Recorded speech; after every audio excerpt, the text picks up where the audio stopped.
Chapter 33. They fought like brave men long and well. They piled that ground with Moslem slain. They conquered, but Bozzaris fell, bleeding at every vein. His few surviving comrades saw his smile when rang their loud hurrah, and the red field was won, then saw in death his eyelids close, calmly, as to a night's repose, like flowers at set of sun. Halleck. The sun found the Lenape on the succeeding day a nation of mourners.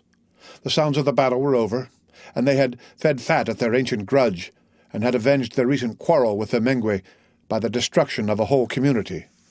The black and murky atmosphere that floated around the spot where the Hurons had encamped sufficiently announced of itself the fate of that wandering tribe, while hundreds of ravens that struggled above the summits of the mountains or swept in noisy flocks across the wide ranges of the woods furnished a frightful direction to the scene of the combat.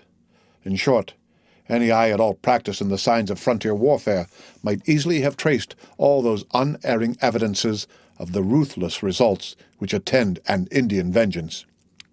Still, the sun rose on the Lenape, a nation of mourners. No shouts of success, no songs of triumph were heard. In rejoicings for their victory, the latest straggler had returned from his fell employment only to strip himself of the terrific emblems of his bloody calling, and to join in the lamentations of his countrymen as a stricken people. Pride and exultation were supplanted by humility, and the fiercest of human passions was already succeeded by the most profound and unequivocal demonstrations of grief. The lodges were deserted, but a broad belt of earnest faces encircled a spot in their vicinity whither everything possessing life had repaired, and where all were now collected in deep and awful silence. Though beings of every rank and age, of both sexes, and of all pursuits had united to form this breathing wall of bodies, they were influenced by a single emotion. Each eye was riveted on the center of that ring, which contained the objects of so much and of so common an interest.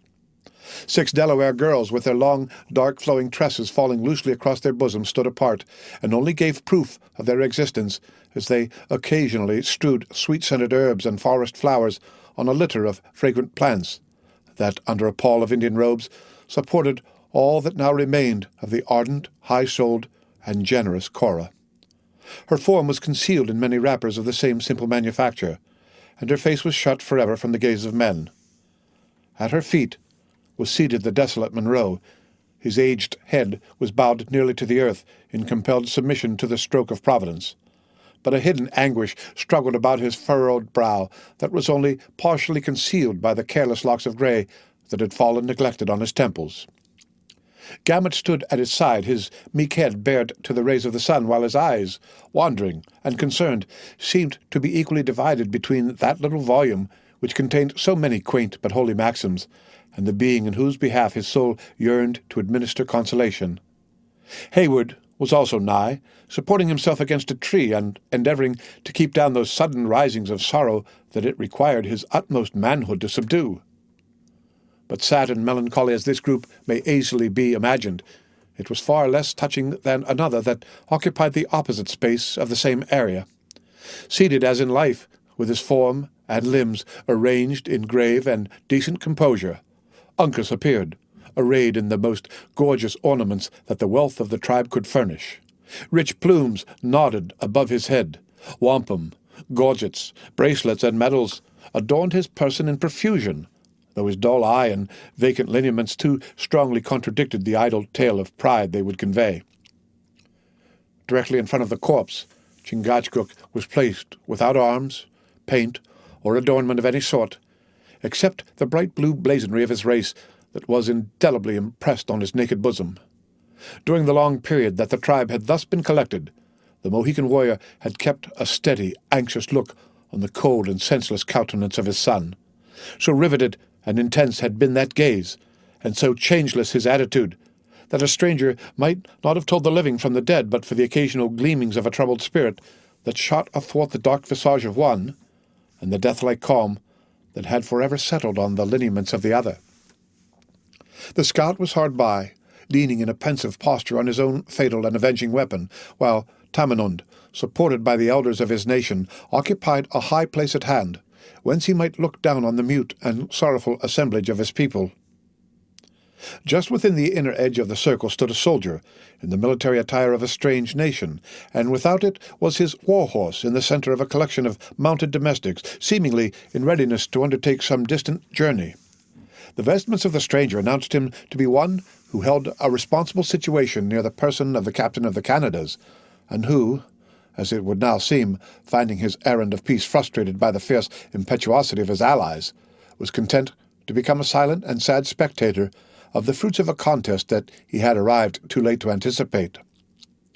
The day was drawing to the close of its first quarter, and yet had the multitude maintained its breathing stillness since its dawn.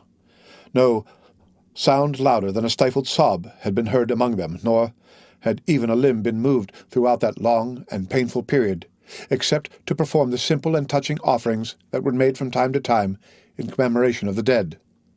The patience and forbearance of Indian fortitude could alone support such an appearance of abstraction as seemed now to have turned each dark and motionless figure into stone. At length, the sage of the Delawares stretched forth an arm, and leaning on the shoulders of his attendants, he arose with an air as feeble as if another age had already intervened between the man who had met his nation the preceding day and him who now tottered on his elevated stand. "Men of the Lenape," he said in a low, hollow tone that sounded like a voice charged with some prophetic mission, "the face of the Manitou is behind a cloud. His eye is turned from you. His ears are shut. His tongue gives no answer. You see him not, yet his judgments are before you. Let your hearts be open and your spirits tell no lie. Men of the Lenape, the face of the Manitou is behind a cloud." As this simple and yet terrible enunciation stole on the ears of the multitude, a stillness as deep and awful succeeded as if the venerated spirit they worshipped had uttered the words without the aid of human organs, and even the inanimate Uncas appeared a being of life compared with the humbled and submissive throng by whom he was surrounded. As the immediate effect, however, gradually passed away, a low murmur of voices commenced a sort of chant in honor of the dead. The sounds were those of females, and were thrillingly soft and wailing. The words were connected by no regular continuation, but as one ceased, another took up the eulogy, or lamentation, whichever it might be called, and gave vent to her emotions in such language as was suggested by her feelings and the occasion. At intervals, the speaker was interrupted by general and loud bursts of sorrow, during which the girls around the bier of Cora plucked the plants and flowers blindly from her body, as if bewildered with grief. But in the milder moments of their plaint, these emblems of purity and sweetness were cast back to their places with every sign of tenderness and regret. Though rendered less connected by many and general interruptions and outbreakings, a translation of their language would have contained a regular descant which, in substance, might have proved to possess a train of consecutive ideas. A girl, selected for the task by her rank and qualifications, commenced by modest allusions to the qualities of the deceased warrior, embellishing her expressions with those oriental images that the Indians have probably brought with them from the extremes of the other continent, and which form of themselves a link to connect the ancient histories of the two worlds. She called him the panther of his tribe, and described him as one whose moccasin left no trail on the dews, whose bound was like the leap of a young fawn, whose eye was brighter than a star in the dark night, and whose voice in battle was loud as the thunder of the Manitou. She reminded him of the mother who bore him, and dwelt forcibly on the happiness she must feel in possessing such a son. She bade him tell her, when they met in the world of spirits, that the Delaware girls had shed tears above the grave of her child, and had called her blessed. Then they who succeeded, changing their tones to a milder and still more tender strain, alluded with the delicacy and sensitiveness of women to the stranger maiden who had left the upper earth at a time so near his own departure as to render the will of the Great Spirit too manifest to be disregarded. They admonished him to be kind to her, and to have consideration for her ignorance of those arts which were so necessary to the comfort of a warrior like himself. They dwelled upon her matchless beauty and on her noble resolution without the taint of envy, and as angels may be thought to delight in a superior excellence, adding that these endowments should prove more than equivalent for any little imperfection in her education. After which others again in due succession spoke to the maiden herself in the low soft language of tenderness and love, They exhorted her to be of cheerful mind and to fear nothing for her future welfare. A hunter would be her companion who knew how to provide for her smallest wants, and a warrior was at her side who was able to protect her against every danger. They promised that her path should be pleasant and her burden light. They cautioned her against unavailing regrets for the friends of her youth and the scenes where her father had dwelt, assuring her that the blessed hunting grounds of the Lenape contained vales as pleasant, streams as pure, and flowers as sweet as the heaven of the pale faces. They advised her to be attentive to the wants of her companion, and never to forget the distinction which the Manitou had so wisely established between them. Then, in a wild burst of their chant, they sang with united voices the temper of the Mohican's mind. They pronounced him noble, manly, and generous, all that became a warrior and all that a maid might love. Clothing their ideas in the most remote and subtle images, they betrayed that, in the short period of their intercourse, they had discovered with the intuitive perception of their sex the truant disposition of his inclinations. The Delaware girls had found no favor in his eyes. He was of a race that had once been lords on the shores of the Salt Lake, and his wishes had led him back to a people who dwelt about the graves of his fathers. Why should not such a predilection be encouraged? That she was of a blood purer and richer than the rest of her nation, any eye might have seen. That she was equal to the dangers and daring of a life in the woods, her conduct had proved. And now they added, the wise one of the earth had transplanted her to a place where she would find congenial spirits and might be forever happy. Then, with another transition in voice and subject, allusions were made to the Virgin who wept in the adjacent lodge. They compared her to flakes of snow, as pure, as white, as brilliant, and as liable to melt in the fierce heats of summer or congeal in the frosts of winter. They doubted not that she was lovely in the eyes of the young chief, whose skin and whose sorrow seemed so like her own. But though far from expressing such a preference, it was evident they deemed her less excellent than the maid they mourned. Still, they denied her no need her rare charms might properly claim. Her ringlets were compared to the exuberant tendrils of the vine, her eye to the blue vault of heavens, and the most spotless cloud with its glowing flush of the sun was admitted to be less attractive than her bloom. During these and similar songs, nothing was audible but the murmurs of the music, relieved as it was, or rather rendered terrible, by those occasional bursts of grief which might be called its choruses. The Delawares themselves listened like charmed men, and it was very apparent by the variations of their speaking countenances how deep and true was their sympathy. Even David was not reluctant to lend his ears to the tones of voices so sweet, and long ere the chant was ended, his gaze announced that his soul was enthralled. The scout, to whom alone of all the white men the words were intelligible, suffered himself to be a little aroused from his meditative posture, and bent his face aside to catch their meaning as the girls proceeded. But when they spoke of the future prospects of Cora and Uncas, he shook his head like one who knew the error of their simple creed, and resuming his reclining attitude, he maintained it until the ceremony, if that might be called a ceremony, in which feeling was so deeply imbued, was finished. Happily for the self-command of both Hayward and Monroe, they knew not the meaning of the wild sounds they heard. Chingachgook was a solitary exception to the interest manifested by the native part of the audience. His look never changed throughout the whole of the scene, nor did a muscle move in his rigid countenance, even at the wildest or the most pathetic parts of the lamentation. The cold and senseless remains of his son was all to him, and every other sense but that of sight seemed frozen, in order that his eyes might take their final gaze at those lineaments he had so long loved, and which were now about to be closed forever from his view. In this stage of the obsequies, a warrior much renowned for deed in arms, and more especially for services in the recent combat, a man of stern and grave demeanour, advanced slowly from the crowd, and placed himself nigh the person of the dead. "Why hast thou left us, pride of the Wapanachki?" he said, addressing himself to the dull ears of Uncas, as if the empty clay retained the faculties of the animated man. "Thy time has been like that of the sun when in the trees, thy glory brighter than his light at noonday. Thou art gone, youthful warrior, but 100 Wyandots are clearing the briars from thy path to the world of the spirits. Who that saw thee in battle would believe that thou couldst die? Who before thee has ever shown Ottawa the way into the fight. Thy feet were like the wings of eagles, thine arm heavier than falling branches from the pine, and thy voice like the Manitou when he speaks in the clouds. The tongue of Ottawa is weak, he added, looking about him with a melancholy gaze, and his heart exceeding heavy. Pride of the Wapanachki, why hast thou left us? He was succeeded by others in due order until most of the high and gifted men of the nation had sung or spoken their tribute of praise over the manes of the deceased chief. When each had ended, another deep and breathing silence reigned in all the place.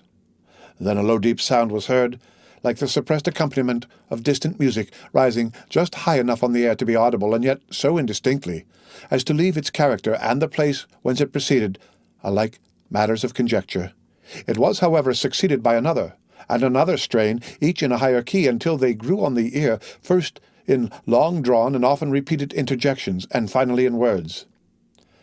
The lips of Chingachgook had so far parted as to announce that it was the monody of the father, though not an eye was turned toward him, nor the smallest sign of impatience exhibited. It was apparent, by the manner in which the multitude elevated their heads to listen, that they drank in the sounds with an intenseness of attention that none but Tamenund himself had ever before commanded. But they listened in vain. The strains rose just so loud as to become intelligible, and then grew fainter and more trembling, until they finally sank on the ear as if borne away by a passing breath of wind. The lips of the Sagamore closed, and he remained silent in his seat, looking with his riveted eye and motionless form like some creature that had been turned from the almighty hand, with the form, but without the spirit, of a man. The Delawares, who knew by these symptoms that the mind of their friend was not prepared for so mighty an effort of fortitude, relaxed in their attention, and with an innate delicacy seemed to bestow all their thoughts on the obsequies of the stranger maiden. A signal was given, by one of the elder chiefs, to the women who crowded that part of the circle near which the body of Cora lay. Obedient to the sign, the girls raised the bier to the elevation of their heads, and advanced with slow and regulated steps, chanting as they proceeded another wailing song in praise of the deceased. Gamut, who had been a close observer of rites he deemed so heathenish, now bent his head over the shoulder of the unconscious father, whispering, "They move with the remains of thy child. Shall we not follow and see them interred with Christian burial?" Monroe started as if the last trumpet had sounded in his ear, and bestowing one anxious and hurried glance around him, he arose and followed in the simple train, with the mien of a soldier, but bearing the full burden of a parent's suffering. His friends pressed around him with a sorrow that was too strong to be termed sympathy, even the young Frenchman joining in the procession with the air of a man who was sensibly touched at the early and melancholy fate of one so lovely. But when the last and humblest female of the tribe had joined in the wild and yet ordered array, the men of the Lenape contracted their circle, and formed again around the person of Uncas, as silent, as grave, and as motionless as before. The place which had been chosen for the grave of Cora was a little knoll, where a cluster of young and healthful pines had taken root, forming of themselves a melancholy and appropriate shade over the spot. On reaching it, the girls deposited their burden, and continued for many minutes waiting, with characteristic patience and native timidity, for some evidence that they whose feelings were most concerned were content with the arrangement. At length, the scout, who alone understood their habits, said in their own language, "My daughters have done well. The white men thank them." Satisfied with this testimony in their favor, the girls proceeded to deposit the body in a shell, ingeniously and not inelegantly fabricated of the bark of the birch, after which they lowered it into its dark and final abode. The ceremony of covering the remains and concealing the marks of the fresh earth by leaves and other natural and customary objects was conducted with the same simple and silent forms. But when the labors of the kind beings who had performed these sad and friendly offices were so far completed, they hesitated in a way to show that they knew not how much further they might proceed. It was in this stage of the rites that the scout again addressed them. "My young women have done enough," he said. "The spirit of the paleface has no need of food or raiment, their gifts being according to the heaven of their color. I see," he added, glancing an eye at David, who was preparing his book in a manner that indicated an intention to lead the way in sacred song, "that one who better knows the Christian fashions is about to speak. The females stood modestly aside, and from having been the principal actors in the scene, they now became the meek and attentive observers of that which followed. During the time David occupied in pouring out the pious feelings of his spirit in this manner, not a sign of surprise, nor a look of impatience escaped them. They listened like those who knew the meaning of the strange words, and appeared as if they felt the mingled emotions of sorrow, hope, and resignation they were intended to convey. Excited by the scene he had just witnessed, and perhaps influenced by his own secret emotions, the master of song exceeded his usual efforts. His full, rich voice was not found to suffer by a comparison with the soft tones of the girls, and his more modulated strains possessed, at least for the ears of those to whom they were peculiarly addressed, the additional power of intelligence. He ended the anthem as he had commenced it, in the midst of a grave and solemn stillness. When, however, the closing cadence had fallen on the ears of his auditors, the secret, timorous glances of the eyes and the general and yet subdued movement of the assemblage betrayed that something was expected from the father of the deceased. Munro seemed sensible that the time was come for him to exert what is perhaps the greatest effort of which human nature is capable. He bared his grey locks, and looked around the timid and quiet throng by which he was encircled with a firm and collected countenance. Then, motioning with his hand for the scout to listen, he said, "Say to these kind and gentle females that a heart-broken and failing man returns them his thanks. Tell them that the being we all worship under different names will be mindful of their charity, and that the time shall not be distant when we may assemble around his throne without distinction of sex, or rank, or colour."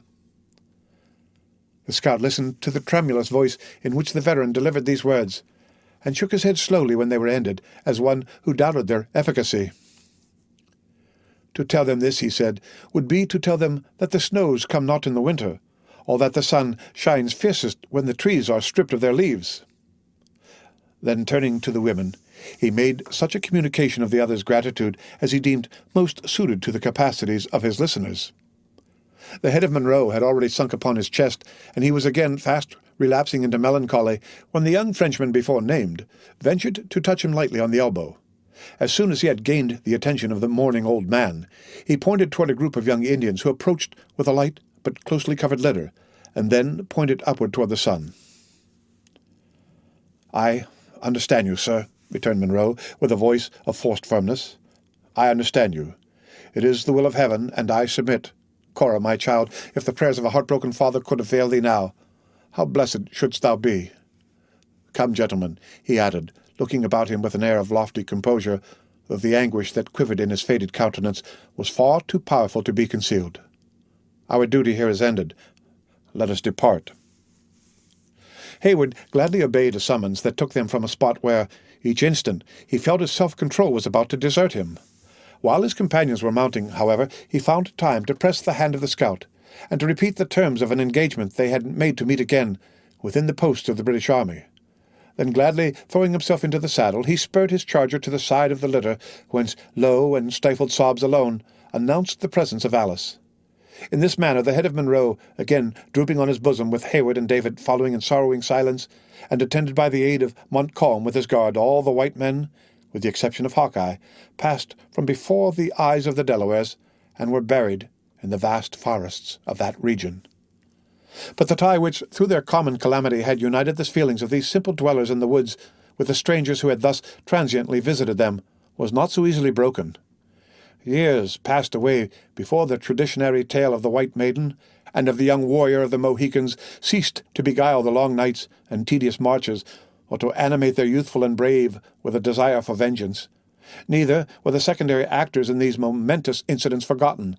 Through the medium of the scout, who served for years afterward as a link between them and civilized life, they learned in answers to their inquiries that the greyhead was speedily gathered to his fathers, borne down, as was erroneously believed, by his military misfortunes, and that the open hand had conveyed his surviving daughter far into the settlements of the pale-faces, where her tears had at last ceased to flow, and had been succeeded by the bright smiles which were better suited to her joyous nature. But these were events of a time later than that which concerns our tale. Deserted by all of his colour, Hawkeye returned to the spot where his sympathies led him, with a force that no ideal bond of union could destroy. He was just in time to catch a parting look of the features of Uncas, whom the Delawares were already enclosing in his last vestment of skins. They paused to permit the longing and lingering gaze of the sturdy woodsman, and when it was ended, the body was enveloped, never to be unclosed again. Then came a procession like the other, and the whole nation was collected about the temporary grave of the chief temporary, because it was proper that, at some future day, his bones should rest among those of his own people. The movement, like the feeling, had been simultaneous and general. The same grave expression of grief, the same rigid silence, and the same deference to the principal mourner were observed around the place of interment, as have been already described. The body was deposited in an attitude of repose, facing the rising sun, with the implements of war and of the chase at hand, in readiness for the final journey. An opening was left in the shell by which it was protected from the soil, for the spirit to communicate with its earthly tenement when necessary, and the whole was concealed from the instinct and protected from the ravages of the beasts of prey with an ingenuity peculiar to the natives. The manual rites then ceased, and all present reverted to the more spiritual part of the ceremonies. Chingachgook became once more the object of the common attention. He had not yet spoken, and something consolatory and instructive was expected from so renowned a chief on an occasion of such interest. Conscious of the wishes of the people, the stern and self-restrained warrior raised his face, which had latterly been buried in his robe, and looked about him with a steady eye. His firmly compressed and expressive lips then severed, and for the first time during the long ceremonies his voice was distinctly audible. "Why do my brothers mourn?" he said, regarding the dark race of dejected warriors by whom he was environed. "Why do my daughters weep? That a young man has gone to the happy hunting grounds, that a chief has filled his time with honor? He was good. He was dutiful. He was brave. Who can deny it? The Manitou had need of such a warrior, and he has called him away. As for me, the son and the father of Uncas, I am a blazed pine in a clearing of the pale faces. My race has gone from the shores of the Salt Lake and the hills of the Delawares. But who can say that the serpent of his tribe has forgotten his wisdom? I am alone." "No, no!" cried Hawkeye, who had been gazing with a yearning look at the rigid features of his friend, with something like his own self-command, but whose philosophy could endure no longer. "No, Sagamore, not alone. The gifts of our colors may be different, but God has so placed us as to journey in the same path. I have no kin, and I may also say like you, no people. He was your son, and a red-skin by nature, and it may be that your blood was nearer, but if ever I forget the lad who has so often fought at my side in war and slept at my side in peace, may he who made us all, whatever may be our color or our gifts, forget me. The boy has left us for a time, but Sagamore, you are not alone." Chingachgook grasped the hand that, in the warmth of feeling, the scout had stretched across the fresh earth, and, in an attitude of friendship, these two sturdy and intrepid woodsmen bowed their head together, while scalding tears fell to their feet, watering the grave of Uncas like drops of falling rain. In the midst of the awful stillness with which such a burst of feeling, coming as it did from the two most renowned warriors of that region, was received, Tamenund lifted his voice to disperse the multitude. "It is enough," he said. "Go, children of the Lenape. The anger of the Manitou is not done. Why should Tamenund stay? The pale faces are masters of the earth, and the time of the red men has not yet come again. My day has been too long. In the morning I saw the sons of Unamis happy and strong, and yet, before the night has come, have I lived to see the last warrior of the wise race of the Mohicans." The end of Chapter 33 and the end of The Last of the Mohicans by James Fenimore Cooper.